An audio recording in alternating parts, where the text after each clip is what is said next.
Live from downtown Detroit, home of WDIV and Click on Detroit, Local 4 News at 6 starts now. It has been one of the hottest debates throughout this entire pandemic. Mask or no mask in schools. Now there's new data from the state and U of M proving one way or the other.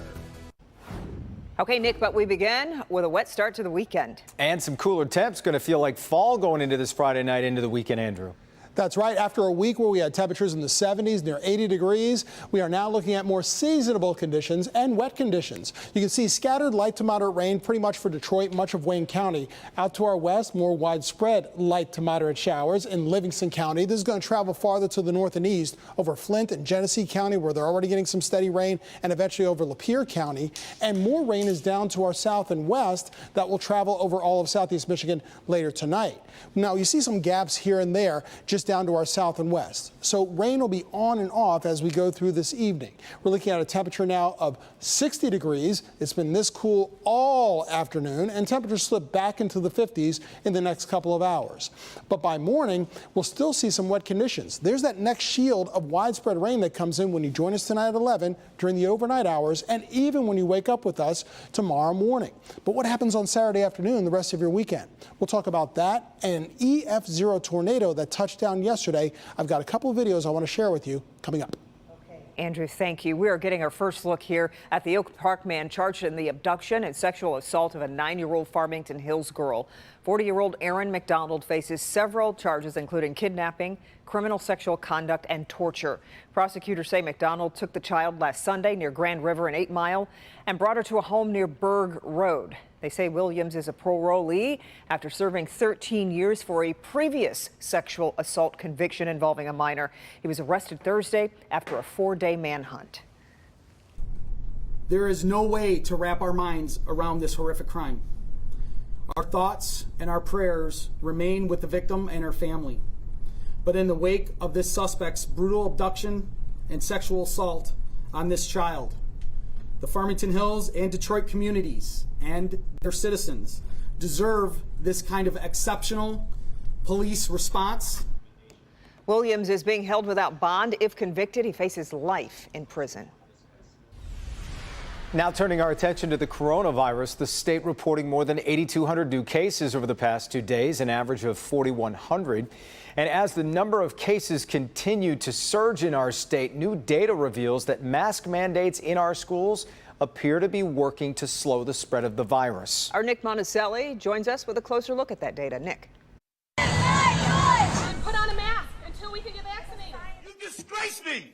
You know why? You did not listen to we the people. You cannot handle yourself, walk out the door. I just really want the health department to mandate masks. Because that would basically lower the risk of us getting infected with coronavirus.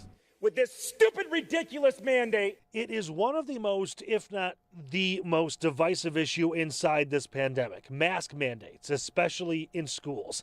Anger and frustration has boiled over inside, outside, and at board meetings. But today, new data supporting the use of masks in schools. Researchers at U of M Public Health compiled all the state numbers and came up with this. The current average of K through 12 student cases is 45 per 100,000 students with a mask mandate. It jumps to 73 cases per 100,000 in schools without mask mandates, meaning virus spread is 62% higher in schools without mask rules. Now, those pushing for mask mandates in schools hope this data might convince districts to think twice. The data's there, but the data was there before also. This is not a surprise. This is just even more proof. And, we just need people to listen to the proof. By the way, 42% of schools in Michigan have a mask mandate, and some of them are larger districts like Detroit. So that equates to 60% of students throughout the entire state having a mask mandate. I'm Nick Monticelli, Local 4. Okay, Nick. The FDA's vaccine advisory panel voted unanimously to recommend a booster dose for recipients of the Johnson & Johnson vaccine. That extra dose would be for everyone age 18 and up at least 2 months after their first shot. The FDA and the CDC still need to give their approval before the shots will be available. The panel also reviewed data that found those who received J&J showed a stronger immune response when they received a booster of Pfizer or Moderna. There was no vote, but there was support for the FDA finding a way to allow J&J recipients more flexibility on a booster. This is an important option for people to have. Some would like a little more data. Some feel like this is enough data. And certainly whatever we did, we would be looking to collect more data in the real world. Some on the panel also urged the FDA to consider lowering the age for boosters of Pfizer and Moderna to age 40 and up. We're going to have much more on today's booster developments ahead on Nightly News at 6:30. Well, last week, Local 4 News first told you about the horrifying conditions in a Clarkston nursing home. Well, the state ordered it closed, and tonight there's more action in the case. Local 4's business editor Rod Maloney is live in Clarkston with the story. Rod, good evening. Yeah, good evening. It's been very quiet here all day at this Heather Pines nursing home. In fact, the owners were inside here today working on the place. We tried talking to them. They didn't say much. They didn't say anything, frankly, at that point. But here's the thing. The state is trying to keep this place closed, and the process to make that happen continues. Heather Pines also goes by the name Caremore Assisted Living. Tara Durden says to its owners, Shame on you for going in and pretending like you care. She is angry about the treatment her mother, 73-year-old Yvonne Everton of Waterford, received here. A state report says after getting an afternoon shower and visiting with her priest in the common area, staff left Yvonne sitting at the table in a wheelchair and started serving dinner around her. Tara stopped by about 3 hours later and discovered her mother's body, rigor mortis setting in. She and a state report both saying staff lied to her about Yvonne's treatment. I don't want people to go through this. This is a difficult time, emotionally, physically, and nobody should have to experience this. Heather Pines owners Bhuvanendra and Shiba Kumar spoke with Local 4's Jason Colthorpe when the report emerged. And unfortunately, we were not given the time to prove ourselves right. Since the state's forced closure, a process to determine the assisted living facility's future commenced. A hearing scheduled for Monday. Tara was supposed to testify. But today, the state of Michigan confirmed that hearing has been canceled now at the request of the Kumars. But the Caremore facility will remain closed for the immediate future. And in fact, the state wants this place to stay closed, and they're going to push for that, but they have to have the hearing. The Kumars have been able to get this postponed into the near future, and the state will certainly be watching and looking to have that hearing at some point in the near future. Back to you. So, Rod, tell me, whatever became of the residents in that nursing home? Where are they? Well, there were about 18 of them.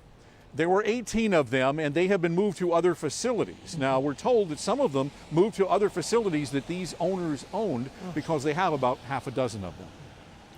All right, Rod, thanks. All right, ahead of tonight's Pistons game, dozens of Detroiters had their records expunged at LCA. Attorney General Dana Nessel is teaming up with the Pistons to make it easier for people with certain offenses to wipe their records clean. Priya Mann has more on how Project Clean Slate is making a big difference for a lot of lives. Just before 7 tonight, this atrium is going to be packed with Pistons fans. But come over here, let me take you inside this room, because for a group of Detroiters, today is about much more than just the game. I'm happy. It's over with. Today is the day a group of 75 Detroiters have been looking forward to, clearing their criminal records and moving on with their lives. I couldn't travel because of the stuff that was on my name. I couldn't take my son places, so now I can do everything. Well, I have caught a case back in 2015. It's a charge with possession with intent to deliver. I'm trying to get that off of my record because I'm having a real hard time getting employment. Michigan's new expungement law, known as the Clean Slate Law, went into effect earlier this year. It created a process to expunge certain offenses that are no longer crimes, like misdemeanor marijuana convictions. Attorney General Dana Nessel partnered with the Pistons to make it easier for those who qualified. They'll be able to get all kinds of new opportunities that they've never had before. It's going to ultimately be not tens of thousands, but hundreds of thousands of Michiganders that are instantly eligible. People who had registered with Detroit's Project Clean Slate were able to schedule appointments and meet with attorneys at the LCA, finally finalizing their expungement applications. This, you better take advantage of it because you never know when it's going to come back around. It's more than a second chance, you know, because if you don't get it expunged, you might stay in the lifestyle that got you in the trouble that you got in. And for the folks who participated today, the Pistons donated 150 preseason tickets to tonight's game against the Philadelphia 76ers. At the LCA, I'm Priya Mann, Local 4. All right, Priya. Troubled State Rep Jewel Jones loses another bid to get out of jail. The charges against the Democrat have been lumped into one big case, including a DUI charge, resisting arrest, and allegations of bringing a handcuff key into jail. His defense attorney says they'll attack the legality of the original arrest, which he says started when Jones wouldn't show officers his identification. That's a challenge the judge will decide. Jones will stay behind bars at least until his next hearing November 4th. The Detroit Free Press Marathon kicks off this weekend in downtown Detroit. The event started today with a health and fitness expo at the TCF Center. Smaller races begin tomorrow at the Detroit Riverfront at 9 a.m. That includes a competitive 1-mile race, 5K run, and Meyer Fun Run for kids ages 4 to 12. The main marathon begins Sunday at 7 a.m. on Fort Street. Masks are required only for indoor events. Participants are required to follow social distancing guidelines. And the weather is going to be perfect just in time. A nice little cool down for the marathon. And they like it like that, a little bit cooler. All right, still ahead. They've been the talk of Royal Oaks ever since they escaped Wednesday morning. What the owner of these 4 African cats says she plans to do with them. And here's Megan. A record-breaking high school soccer game has a lot of people talking. We tell you why some people are saying soccer isn't all about the goals.